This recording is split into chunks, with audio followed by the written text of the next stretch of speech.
નમસ્કાર, આપ જોઈ રહ્યા છો સંદેશ ન્યૂઝ। હું છું વિધાતા। સમાચારોમાં સૌથી પહેલા વાત કરીએ તો અનેક પછડાટો ખાધા બાદ હાર્દિક પટેલની અક્કલ આખરે ઠેકાણે આવી છે। અમદાવાદમાં યોજાયેલી પાટીદારોની ચિંતન શિબિરમાં હાર્દિક પટેલનું બીજું સ્વરૂપ જોવા મળ્યું છે।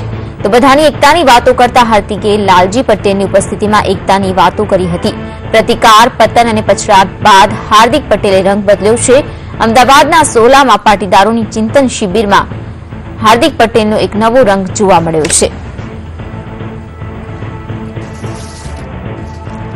તો નવસારીમાંથી નીકળનારી પાટીદારોની જે રિવર્સ દાંડી યાત્રા હતી તે મોકૂફ રાખવામાં આવી હતી અને ત્યારબાદની જો પરિસ્થિતિની વાત કરીએ તો જે ચિંતન શિબિર યોજાઈ હતી તો આખરે પટકાયા બાદ હાર્દિક પટેલે પોતાનો રંગ બદલ્યો છે। અમદાવાદમાં મળેલી ચિંતન શિબિરમાં હાર્દિક પટેલ દ્વારા એકતાની ડાહી વાતો કરવામાં આવી છે। तो जे प्रकारे हार्दिके रंग बदल्यो छे त्यारे हवे हार्दिक फरी एकवार पलटी न मारे तेवी अग्रणीओने चिंता पण सतावी रही छे।